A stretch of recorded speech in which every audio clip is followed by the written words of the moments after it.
Hello everyone, today we're going to be doing a bit of a tutorial and overview of the Xtreme Overclock that went out in the last release. Let me power on my SNES Classic, which is connected directly to my PC.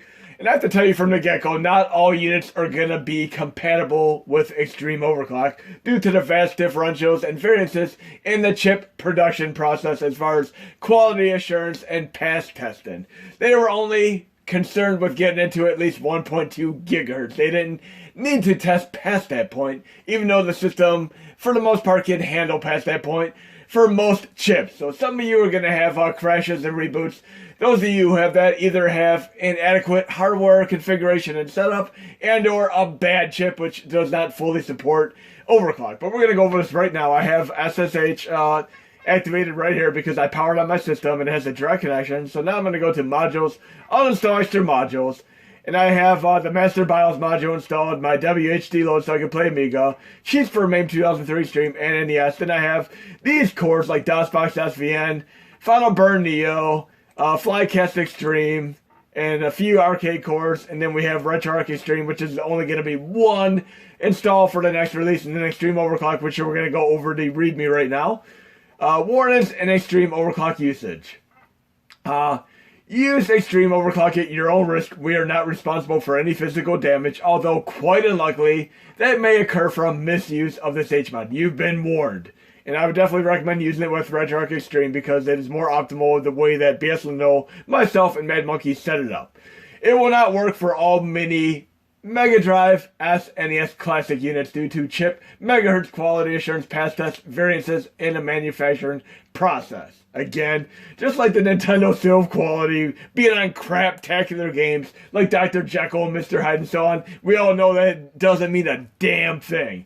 But your system's not going to be damaged. I mean, you're for the most part going to get like crashes and reboots if you have an improper configuration with the hardware and or your chip simply does not support it. Okay, if power source is too low, should be at least 5 volts, 2 amps, plus draw is too high, USB host additional USB devices. Crashes, reboots may occur on more CPU-intensive game cores, such as Dreamcast. Yes, if you have inadequate power and or your chip does not support this, you're going to get crashes on Dreamcast. If you do encounter crashes or reboots and are on an appropriate hardware setup, then your system's chip is likely not fully compatible with Xtreme Overclock. Then we have Xtreme Overclock can be disabled. I'm going to show you how to do that right now. We're going to go into the telnet when we have the SSH connection. Tools, telnet client, and then it says madmonkey login. You're going to type in the word root, ROOT. And then we're going to simply, after you have Xtreme Overclock installed, the Xtreme Overclock, you're going to type in Xtreme Overclock. And that's going to tell you exactly what megahertz and temperature you're at right now. I am at 1.34 gigahertz and I'm running at 40 degrees. If I want to disable the overclock, I'm going to do Xtreme Overclock and then boot. That'll be the default megahertz. Now I'm at 1.2 gigahertz and still at 40 degrees temperature. And I'm running via NAND right now. I'm going to go back up to the max, which is Xtreme Overclock. Bam. Now we're going to actually get into the system. And we're going to do a little bit of a test here. And one thing I like to do from the get-go, I like to go into settings, options, and turn off these options. I don't like having any of these options on. And then we're going to test out Agony with the overclock. And again, if you end up having an inadequate or improper power supply and such, I would highly recommend if you do get crashes or reboots, just disable or do not use the overclock whatsoever. And unfortunately, the systems are not all fully compatible, but I'd say out of the several hundred that have communicated with me, about 80% of systems are compatible, and maybe 15 to 20% are not. And another thing is, some of you have been getting bad Initech OTGs lately. I'm going to show you a little picture at the end of this video as far as the proper way to power the system. Don't use the default cable for it because for some of the units, it is inadequate. And I'm going to show you exactly what I mean from a picture. And I give personal thanks to Nava for doing some amazing testing with the Xtreme Overclock over the last several days. And we were able to absolutely confirm without a benefit of a reasonable doubt that the Overclock Xtreme requires a proper quality assurance pass chip. And you'll see what I mean when I show you the picture.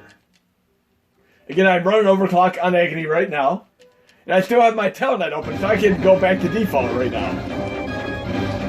So I'm running at 1.34 gigahertz right now, but now I'm going to underclock it to default.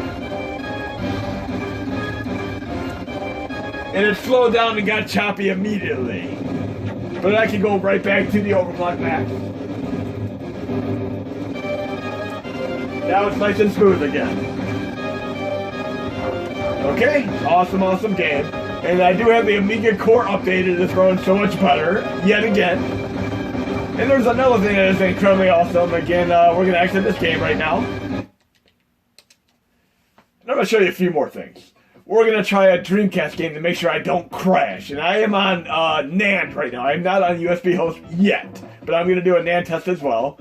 And I'm running Ikaruga with the Flycast Xtreme update. And I'm running the arcade version of it, which is much smaller. I only have this at about 30 megabytes or so. And you can rotate the screen if you want to, or change the controls, whichever way you'd like to do it. I'm just going to leave it alone, but I'll show you how to rotate the controls. And right here it says, please upgrade to main ROM sets or expect issues. That is because I'm using an older ROM set, but if you update to a newer ROM set, you're not going to have that prompt. The newer ROM sets actually do run better. Let's try this out for a brief moment. We are running this overclock on Flycast Xtreme. If you do want to rotate the screen, I'll show you how to do it. But you can also go into controls and swap the controls so you're left and right or up and down and so on. So you have proper controls. But right now, I'm actually controlling my controller at an angle. But we're overclocked right now. It's running awesome. But if you want to rotate the controls, go into RetroArch Settings, Video. And this is just for some games that have this issue. You can go to Video Rotation and do it 90 degrees. Right there. And I'm running fine now. But I'm going to switch it back. Rotation back to default. And obviously you can run the normal Dreamcast version as well and not have to worry about the side view. But this is running awesome. Very, very happy here. And I'm going to exit this game. And I'm going to show you something else incredibly awesome, because some of you might have seen this with the Nintendo 64 video as far as clear memory. It also works on other cores. Let's try this, another game here. We'll try Turok Dinosaur Hunter. And we're running this again with the Xtreme Overclock. So it will run 11.6% better. And there's another thing that I'm going to ask you guys and gals about as far as the update. You can see right now the way the graphics look. I'm thinking of making a change, and depending on what your feedback is, I might make the change. But I'll show you down a few games today. Let me get the game started. This is running fine and dandy with Xtreme Overclock. Awesome. Now what I'm going to do is actually smooth the graphics out. I'm going to go into RetroArch Settings. And you guys and gals let me know what you think. RetroArch Settings, Video. Bilinear filter, which is going to make a smooth graphical filter all over the games. Now it looks a lot nicer. So if you guys and girls like this, I'll make it default. And it also works with other shaders. But yes, Turok is one of the better running games with Xtreme Overclock, without a doubt. I love the fog filter here. I mean, remember when Body Harvest came out many years ago? It had these pictures, promo pictures of how amazing the game is, but then the game actually came out, and it had this draw and fog distance, which was literally like right in your face. It was ridiculous. So this game's running incredible. I'm very, very happy with this. I'm going to exit now, but I'm going to show you something interesting here. If you ever have a game kind of slow down, you can go into Video, and you can go to Force Disable Srgb FBO. It doesn't matter if it's on or off, just toggle it. And it'll instantly insta-kill the memory, and you'll have fresh memory for the game. It'll run at full speed again, especially with games like Killer Instinct, Star Fox, and so on. But it also works for Dreamcast, which I'm going to show you in the test demonstration when I get onto USB host. But we'll do a couple more games real quick. We're going to do this incredibly awesome arcade game. And this game, unfortunately, has no sound, but it runs amazing on MAME 2003 Xtreme. If you try running on the later cores like MAME 2010, it runs atrociously as far as performance and speed, but it has sound. So you either run it slow and crappy with sound, or you run it silent with no sound, and it runs awesome. It's like a Super Smash Brothers style game, and this is one of the best games you can ever play, especially multiplayer. It's like Super Smash Brothers. And right now I'm running with MAME 2010. You can see it is running terrible. This is so bad right now, but I'm going to show you running on MAME 2003 stream when I get to USB host. And there's not a damn thing we can do to fix this. I mean, this is just the way it is. It runs awful with sound, but it runs flawlessly without sound on MAME 2003 stream. So that is unplayable.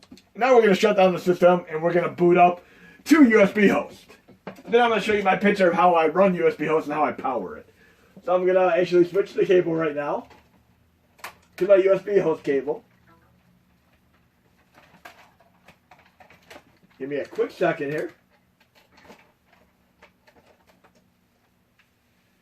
And then I'm rebooting. And then I'm actually going to be running all my games from my external hard drive with Xtreme Overclock still in effect. Okay, and we're going to try that game again, the arcade game. This is not the same one. I actually changed it on here because I actually have cores and a few games installed on my NAND, but when I switch to USB host, I have a different lineup of games. So we're doing Foxy's with MAME 2000 Xtreme now. Should we say 2000? We are now officially running this via MAME 2003 Xtreme instead of MAME 2010, which does not have sound. Again, it has no sound, but you can play Megadeth, Slayer, Metallica, Anthrax, and so on. Awesome stuff here. And thanks to all of you for doing the feedback of my drum videos. I'll get some Led Zeppelin and so on in my next video. Here we got the obligatory John Smith, our James Bond villain, our villain to the damn kids. Let's see what else we have here. Okay, we'll play as this character and start with Eve. Eve of Destruction. And we're on a choo-choo train here. Let's get this show on the road. Come on, ride the train. What is that song even about, okay? Let's try Guns. Okay, come on. Welcome to your doom. Outer B style. You're going down, dude. And if you like stuff like Super Smash Brothers, you can be right at home with this game. It is absolutely incredible. I also like the Sony variant where they have characters like Kratos, Prappa, and so on. I mean, that was awesome, too. I'm going to have to do another stage, too. But, yeah, we got the train stage, and there's such a variety to these stages and weapons. It is incredibly fun. Let's see what other weapons we have over here. Grenades. Let's try a grenade on him. Oh, he got the grenade, so I'm going to actually restart this and try another stage. And we'll pick the village and the damn characters. It's been a while since I last seen that movie, but these characters definitely fit within that motif. Oh, yeah, and the hit detection box should be on par with Yoda from Soul Calibur 4. Remember how hard it was to throw him? You couldn't. Okay, let's try this now. Very, very cool. Reminds me of playing the Castlevania games, especially the one on PS3. Here we go. Rocket launcher. Come on now. Come on. Come on. Come down to your... Welcome to your doom there. And if you ever played SOS on Super Nintendo, great, great game. It kind of looks like this, too. Oh, don't take my rockets away from me. I'm coming for you, dude. Come on. Oh, yeah. Come here. Come here. Mortal Kombat style. Come here.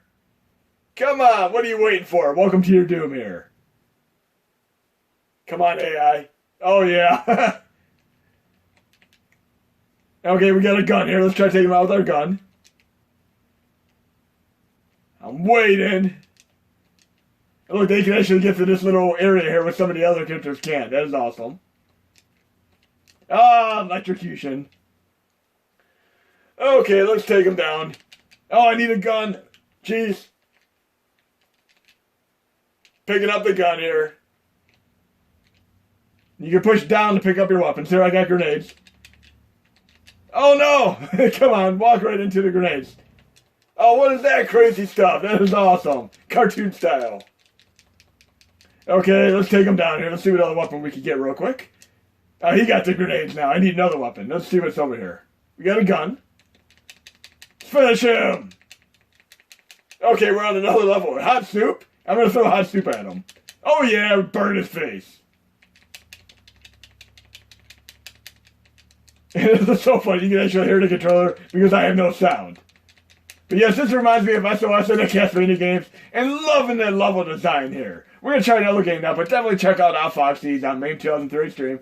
Now we're going to play Dreamcast with Flycast Xtreme, updated to run even better before, especially with, of course, the Xtreme Overclocking play. So we're going to the Dreamcast games real quick. And we're going to play Xtreme, a great fan-made homebrew game which came out decades after the original Dreamcast. It shows that the system still has power behind it. And I'm going to show you the memory exploit on this game as well, because some of the cores like Nintendo 64, Dreamcast, PSP, and so on have more CPU intensity. But again, I'm running Xtreme Overclock and I'm not crashing or reboot, and I have an appropriate hardware setup. But if you have crashes or reboots, do not run this with Overclock. Just simply deactivate it like I showed you on the Telnet. And of course, epilepsy warning here. You'll see why, because if you ever seen the great Danny Boyle movie called Sunshine, great sci-fi movie, incredible movie. There's a crazy, crazy bloom effect, a multitude of bloom effects in the movie, and you're going to see what I mean in this game here. But if you ever seen my Shmup Extravaganza video, this game runs so much better with Xtreme Overclock in its latest update, which is going to go out on Tuesday, the 22nd. Okay, let's check this awesomeness out here. This is an incredible shmup here. And we're running with Flycast Xtreme with the update here. Xtreme Overclock, 11.6% better than before. And this is going to run a tad better than in previous release, which just came out a few days ago. We'll do arcade mode activate here. Now I'm going to be playing some more Outfoxies. I mean, that is such an awesome game. Definitely got to do some two-player mode activate with it. And I'll try to get some drumming videos up before the release as well. But thanks to all of you for your feedback on the Xtreme Overclock. It's going to be a huge help as far as the update. This game is running awesome here. It feels like I'm playing a shmup version of the movie Sunshine with Danny Boyle. I mean, love the movie. You gotta watch it again. Okay, you can see the crazy bloom effects, which get even crazier. And this game obviously takes a little bit of homage from Gradius 5 and such. I'm going to try to get a little bit into this stage here, but you can see the performance and speed is far better. And again, I'm running this on SNES Classic. Before, this game ran absolutely abysmally on the SNES Classic, but here, it's running pretty much spot on to how it runs on the PlayStation Classic. And I do have a bomb, but I'm going to save it for some of the tougher enemies here. Yes, you're going to get a tad bit of slowdown every once in a while, and then I can go into RetroArch settings, video, and I can actually go to force disable Srgb to insta-kill the memory. Some courses can actually quit the game, but other course is simply going to refresh the memory and make them run fine and dandy again, like right here. Now the game's run nice and smooth again. This works the best with a memory leak course, such as your Nintendo 64 course, like Lupin 64. So again, test it out. If it doesn't exit the core and it just pretty much lets you resume the game, you're going to insta-kill the memory and have it refreshed for better performance and speed overall. And if you play like Killer Instinct or Paper Mario, do it once per round. We're going to get to the bloom effect part. And yes, I've been watching the Creepshow series on Shudder. Awesome, awesome series. I really wholeheartedly think that they didn't get the license to Tales from the Crypt, so they made it Creepshow instead. The first episode actually has a story by Stephen King. Pretty awesome stuff. And some of the other episodes are really cool. I'd actually recommend watching the Man in the Suitcase episode, which is very, very cool indeed. I read the synopsis, and it's like a man finds another man in a suitcase when he comes home from the airport. And I didn't think it would be a cool twist, but it was a very, very cool twist. Here's the bloom effect right out of Sunshine by Danny Boyle here. And you're going to see some nice parallax scrolling, which you typically see on stuff like, of course, Sega Genesis, which handled it way better than Super Nintendo. That's coming up next there. Right after I get past this part. I'm going to save my bomb for the multitude of enemies that are coming up. Yes, this game is a fan-made homebrew game which came out decades. There we go, bomb time. Here we got our parallax scrolling. Let's see if we can get to the first boss here without mucking things up. Again, if I had an incompatible chip, I would have crashed or rebooted by now. I'm running absolutely fine. And I'm at roughly 49 degrees. You really don't have to worry if you get into like the 90s. That is not where your system would have a problem. It's very, very highly unlikely you ever get to that point. And as far as overclock, the best you can do on the SNES and NES and Mega Drive Classic would be 1.5 gigahertz. You do not want to even remotely attempt to go past that point. Okay, let's see if I got a bomb here, and another, oh jeez, I'm gonna have to try this again. We're gonna exit the game here. Okay, let's try a few more games real quick. We're gonna go to Vulgar the Viking, which is, by the way, on the Mod Hub, and with the Xtreme Overclock and the recast, should we say, Flycast Xtreme update, this thing is running much better than before. You'll see for yourself right here and now. Graphical glitches are actually cleared up, and the smoothness factor and performance and speed are overall better. Incredibly cool game. Again, we're running with the smooth factor that I showcased a few minutes ago. You guys and gals let me know what you want as far as that and the default. We're going to get into the game, and then I'm going to do it without it, just so you see what the graphics look like without the smooth filter. Okay, we have bilinear filter none right now. Now we're actually going to disable it and see what it looks like. Off.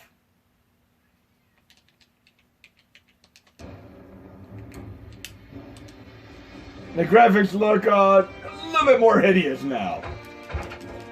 I kind of prefer it with the smoothest factor on.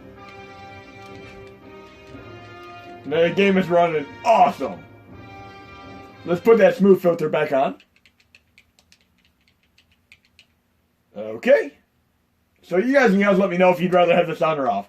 And I'll show you like what it looks like with an NES game as well, so you can see the clear differential. So resume. Okay. Very, very cool fan-made homebrew game as well. Let's get some action going on here. And the developers of this actually made it publicly available, which is incredibly awesome. Very, very awesome of them. More companies need to do this. You can see it's running incredibly awesome on SNES Classic with Overclock right now. And the updated Flycast Xtreme. Definitely digging this game. It reminds me of the awesome games on TurboGrafx 16, like Legendary X and Rast and Asty X, other system games. And to a degree, even Shadow the Beast 2, which is the redheaded stepchild of the series. Very, very cool game. We're going to exit and actually we're going to go to low content. Star Trajectory, Media, Dummy, and I'll go to another Dreamcast game real quick. We'll do our typical Marvel vs. Capcom 2, why not? See how that runs with the update. Flycast Xtreme. And it should be running pretty damn seamless right now. And we do still have the video set to on. So I'm going to leave it that way, and you guys and gals let me know what you think. Now I'll show you like a brief demonstration of what an NES game looks like as an example, because it is more noticeable on an NES or even an SNES game than on something like Dreamcast, which has the dithering effect by default. And dithering is essentially a smooth filter that they added to Dreamcast and Nintendo 64 games on the real hardware. It obviously doesn't exist on the old consoles like Sega Genesis, Super Nintendo, NES, and so on. That's why you're going to see a huge difference on bilinear filtering on the older consoles versus the newer consoles. Spider-Man vs. Spider-Man, what's going on here? Running real awesome here, nice and fast and smooth. Let's try doing one of our special attacks here. Oh yeah! Big boy! Kind of like in the Big Mouth show, if you guys have ever watched that. That show is awesome. I watched all 3 seasons. Very, very funny stuff. If you like something like South Park, Family Guy, American Dad, you're going to be right home with that show. But this is running awesome here. Let's go to an NES game real quick. Star Trajectory, Media, Dummy, and we'll go to my NES folder. And we'll just load up a random game. We'll do Blaster Master, which is my second favorite game on the NES. Load archive, we'll load this with the FCEMM core, which is what I use typically by default. And we're going to see what it looks like with bilinear filtering and without bilinear filtering. And this really, really helps on games like Game Boy Advance. I mean, it really makes it look a lot more pristine. So again, we have bilinear filtering on right now. Game looks nice and smooth. I mean, absolutely beautiful and stunning. And then we're going to turn it off.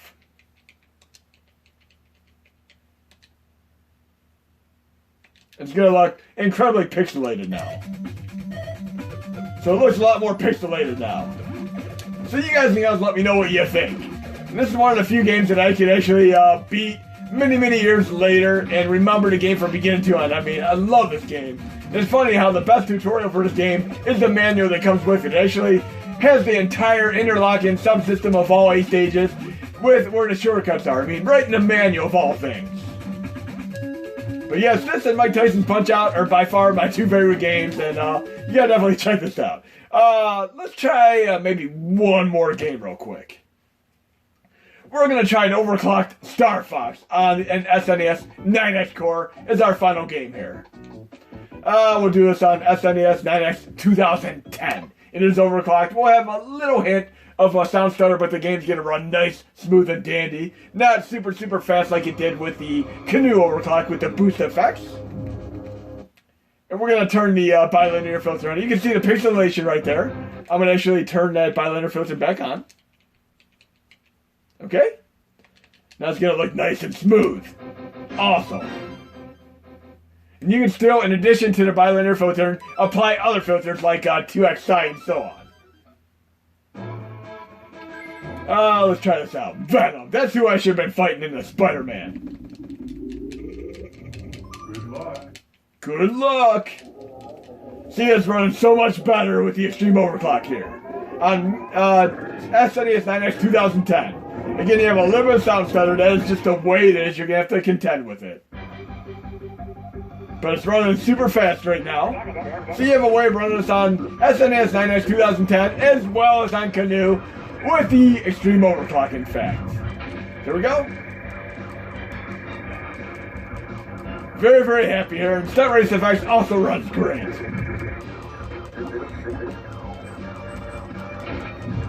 Now I would absolutely love to see Nintendo redo this game on Nintendo Switch. I mean, with this original game with 60 frames per second, that'd be awesome.